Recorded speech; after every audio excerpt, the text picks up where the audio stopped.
শেখ হাসিনা চলে গেছে, কিন্তু তার যে সিন্ডিকেট, ব্যবসায়ী সিন্ডিকেট রয়ে গেছে। এই যে দ্রব্যমূল্যের ঊর্ধ্বগতি, ভাই বলেছেন, কোটি কোটি মানুষ সাফারিংস হচ্ছে।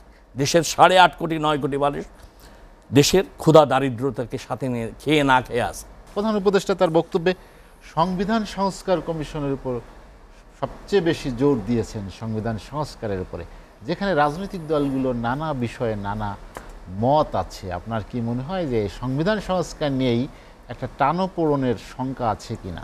অবশ্যই শঙ্কা আছে। আপনি যদি যে এটা 10টি কমিশন গঠন করা হয়েছে সংস্কার করার জন্য, সংবিধান সংস্কার কমিশনও তার মধ্যে রয়েছে, জনপ্রশাসনও তার মধ্যে রয়েছে, দুদক রয়েছে, বিচার বিভাগ রয়েছে, জনপ্রশাসন রয়েছে, আমাদের পুলিশ বিভাগ রয়েছে, নির্বাচন কমিশন রয়েছে।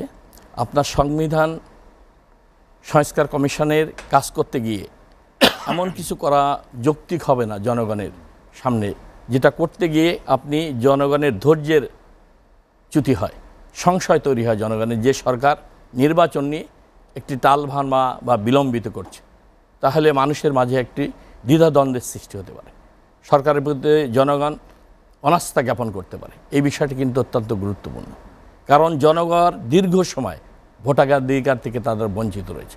আজকে যে আন্দোলন হয়েছে, গত ছাত্ররা আন্দোলন করেছে তাদের চাকরির জন্য, সর্বশেষে তাদের এক দফায় পর্যবেসিত হয়েছে আন্দোলন। এর আগে কিন্তু বিরোধী দলগুলো আন্দোলন করেছে, গণতন্ত্র প্রতিষ্ঠার জন্য আন্দোলন করেছে, ভোটের অধিকার ফিরিয়ে আনার জন্য আন্দোলন করেছে, মানুষের ন্যায্য অধিকার, নাগরিক অধিকার, মত প্রকাশের অধিকার, গণমাধ্যমের স্বাধীনতার জন্য, নাগরিকদের অধিকার ফিরিয়ে দেওয়ার জন্য, গণতান্ত্রিক শাসন ব্যবস্থার জন্য এদেশের মানুষ কিন্তু দীর্ঘ সময় শেখ হাসিনার বিরুদ্ধে লড়াই সংগ্রাম করেছে।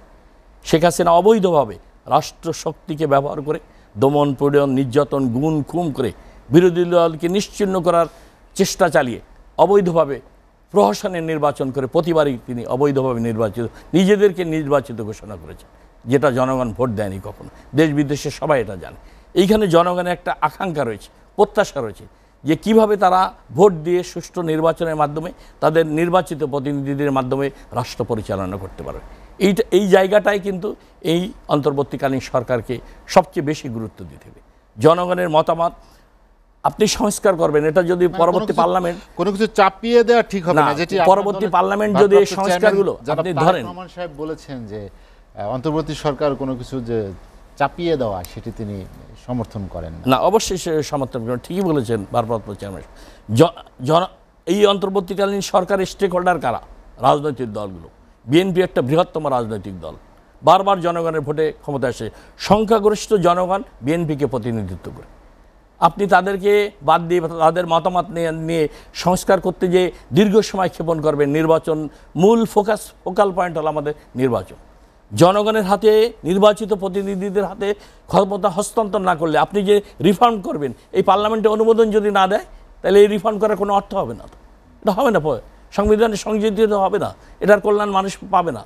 নির্বাচিত প্রতিনিধিরাই এই সংস্কারগুলোকে অনুমোদন দেবে পার্লামেন্টে। সেই জন্য আপনার প্রয়োজন হবে এই সরকারকে মাথায় রাখতে হবে, জনগণের প্রতিনিধিদের হাতে ক্ষমতা হস্তান্তর করতে হবে। সুষ্ঠু, অবাধ, ক্রেডিবল সব দলের অংশগ্রহণে একটি সুষ্ঠু অবাধ নির্বাচনের মাধ্যমে জনগণের প্রতিনিধি নির্বাচিত করতে হবে। এটিই মূল লক্ষ্য হতে হবে। নির্বাচন নিয়ে যদি দেরি বেশি করে, সংস্কার করতে যে সময় ক্ষেপণ করে, জনগণের মাঝে একটি সংশয় হবে, আশঙ্কা তৈরি হবে, এই সরকারের প্রতি অনাস্থা জ্ঞাপন করবে মানুষ।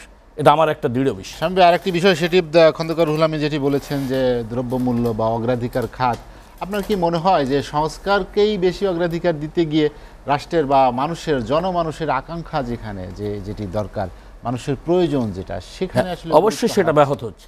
আমি ভাই বলেছেন একটু আগে, এই সরকারের মাননীয় প্রধান উপদেষ্টা, উনি আন্তর্জাতিক খ্যাতিসম্পন্ন ব্যক্তিত্ব, আমি ওনাকে অনেক শ্রদ্ধা, জাতি শ্রদ্ধা এবং সম্মান করে। উনি আমাদের দেশের জন্য সম্মান বয়ে আনেন।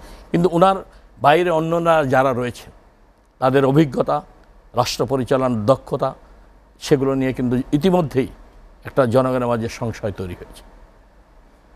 তারা স্মুথলি, ডাইনামিকভাবে একটা বিধ্বস্ত অর্থনৈতিক সম্পন্ন দেশ এই সরকার রেখে গেছে, শেখ হাসিনার সরকার। আজকে কিন্তু আমরা সেটা ফাংশনিং হতে দেখছি না।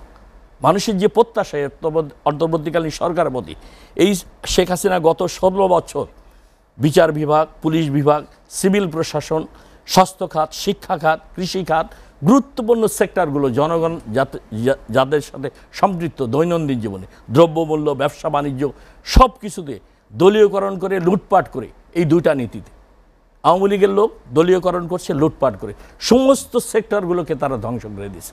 অবৈধভাবে দলীয়করণ করে লুটপাট করে বিদেশে অর্থ পাচার করেছে, আর সমস্ত মানুষকে দ্বিতীয় তৃতীয় শ্রেণীর নাগরিকে পরিণত করেছে। আওয়ামী লীগ না হলে চাকরি হবে না, প্রমোশন হবে না, ব্যবসা পাবে না, আর অন্যরা কেউ পাবে না। এই নীতিতে শেখ হাসিনা সরকার কিন্তু গত 16 বছর চালিয়েছে।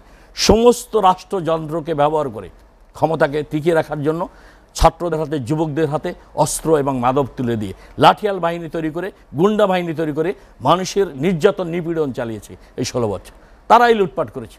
আজকে সারা বাংলাদেশে মানুষ নির্যাতিত, নিপীড়িত হয়েছে। কেন ছাত্রদের আন্দোলনে এত মানুষ সম্পৃক্ত হয়েছে? এর একটা পটভূমি ব্যাকগ্রাউন্ড রয়েছে। গত 17 বছর বিরোধী দল আন্দোলন করে এই সরকারকে পতন ঘটাইতে পারেনি। বারবার কিন্তু তারা চেষ্টা করেছে।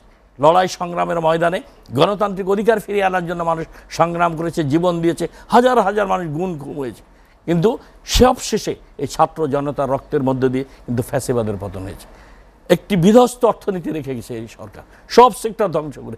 এই রাষ্ট্রকে এখন সমস্ত জাতিকে ঐক্যবদ্ধ করার জন্য, বিরোধী দলকে ঐক্যবদ্ধ করে, জাতিকে ঐক্যবদ্ধ করে এই দেশকে বিনির্মাণ করতে হবে। তা নাহলে এই সেক্টর, প্রত্যেকটা সেক্টর ধ্বংস হয়ে গেছে। এই সেক্টরগুলোকে, এই দেশটাকে বিনির্মাণ করতে না পারলে আপনি কিন্তু মানুষের সুফল। ধ্বংসস্তূপ থেকে ঘুরে দাঁড়ানোর যে স্পৃহা, যে দক্ষতা প্রয়োজন আপনি বলেছেন, আপনার কি মনে হয় যে উপদেষ্টা পরিষদ বা অন্তর্বর্তীকালীন সরকার সেই ধরনের দক্ষতা নিয়ে সামনে? না, আমি সেটা দেখছি না। আমি সেটাই বলছি। অন্যান্য যারা দায়িত্বপ্রাপ্ত রয়েছে, আমি দেখেন কৃষি মন্ত্রী মহোদয় ভালো মানুষ, উনি ভালো মানুষ, আমরা তাকে জানি, জেনারেল জাহাঙ্গীর সাহেব, উনি কৃষি মন্ত্রণালয়ে আছে। আবার পাশাপাশি উনি স্বরাষ্ট্র মন্ত্রণালয়, কৃষি মন্ত্রণালয়, আমি এগ্রিকালচারে অনেক বিশাল মিনিস্ট্রি এটা। আজকে দেখেন সামনে বড় মৌসুমের সময় আসছে।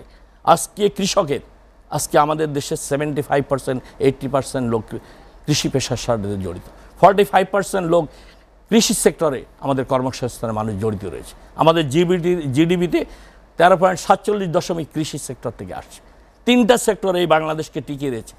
এত গরিব দেশ, এত দুর্নীতি লুটপাটের পরেও এই যে 20 কোটি মানুষ খাচ্ছে, সারাদিন অনাহারে নেই, বেঁচে আছে, খাদ্যের সংস্থান যোগাচ্ছে।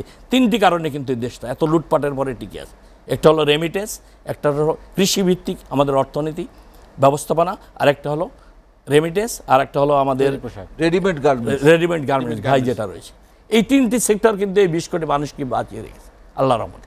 আর সব কিন্তু লুটপাট করে এই যে সরকারের আমলে আমলারা, সিভিল প্রশাসনের আমলারা, কিছু সামরিক আমলারা, আজকে বিচার বিভাগের লোকরা, এই সরকারের মন্ত্রী এমপিরা, টিআইবি বলেছে প্রতি বছরে 12 থেকে 15 বিলিয়ন ডলার করে এই দেশ থেকে পাচার হয়েছে। এই জনগণের টাকা, লক্ষ লক্ষ হাজার হাজার কোটি টাকা বিদেশে পাচার করেছে এই সরকার। কি আমাদের হাইকোর্ট সুইমেটের রোল দিচ্ছে, যারা টাকা বিদেশে পাচার করেছে তাদের নাম তালিকা দিতে। এই সরকার কিন্তু দেয়নি, 2বার দিয়েছে বিগত সরকার। হাইকোর্ট, তৎকালীন সরকার হাইকোর্ট সুইমেটের রোল দিয়েছে, কারা এই দেশ থেকে অর্থ পাচার করছে তাদের নাম তালিকা দাও। সরকার কিন্তু দেয়নি। সেখানে আজকে কি এই সরকার তাদেরকে ধরতে পারছে? পাচারকৃত অর্থ ফেরত আনতে পারছে এই গরিব দেশে? উদ্যোগ নিয়েছে। আজকে আমাদের শেখ হাসিনা চলে গেছে, কিন্তু তার যে সিন্ডিকেট, ব্যবসায়ী সিন্ডিকেট রয়ে গেছে। এই যে দ্রব্যমূল্যের ঊর্ধ্বগতি, ভাই বলেছেন, কোটি কোটি মানুষ সাফারিংস হচ্ছে। দেশের 8.5 কোটি 9 কোটি মানুষ দেশের ক্ষুধা দারিদ্রতাকে সাথে নিয়ে খেয়ে না খেয়ে আসে। প্রকৃত অবস্থা বাংলাদেশ। আজ পরনে কাপড় নেই, খাদ্য নেই, চিকিৎসা নাই, স্বাস্থ্যের চিকিৎসা নেই, আপনার বস্ত্র নেই। একটা নিরন্ন কঠিন অবস্থায় দেশের মানুষ দারিদ্রের সাথে লড়াই করে সংগ্রাম করে চলছে একটা গরিব দেশ। এই গত 16 বছরে ধনী গরিবের যে বৈষম্য প্রকাট আকার ধারণ করেছে, সেটা কিন্তু আজকে অর্থনৈতিক সংকট প্রকাট আকার ধারণ করেছে। আজকে বাংলাদেশের অর্থনীতি কোথায় এসে দাঁড়িয়েছে? ব্যাংকগুলো লুট হয়ে গেছে। বাংলাদেশ ব্যাংক সহ বেসরকারি সরকারি ব্যাংক লুট হয়ে গেছে, তারল্য সংকট দেখা দিচ্ছে। আপনি রাজস্ব আহরণ করতে পারতেছেন, জিডিপিতে নিম্নগতি আসছে। আজকে আপনার বার্ষিক উন্নয়ন কর্মসূচি ধীর গতিতে, রেমিটেন্স প্রবাহ ধীর গতিতে, অর্থনীতি একটা কঠিন সংকটের উপরে আসে দাঁড়িয়েছে। ব্যক্তি খাতের যে বিনিয়োগ, সেটা এখন অনেক ব্যবসায়ীরা পালায় চলে গেছে। এই পরিবর্তিত পরিস্থিতি ব্যক্তি খাতে বিনিয়োগটা হচ্ছে না, টাকার অবমূল্যায়ন, টাকার সীমাহীন অবমূল্যায়ন, তারল্য সংকট। ব্যাংকে আজকে 5 লাখ টাকা তুলতে পারছে না ব্যাংক। এই যে বাংলাদেশ একটা ভঙ্গুর অর্থনীতির উপর দাঁড়িয়ে আছে এখন। অত্যন্ত কঠিন একটা অবস্থার মধ্যে বাংলাদেশের মানুষ দাঁড়িয়ে আছে, আর সাথে এগ্রিকালচারে এই অবস্থা।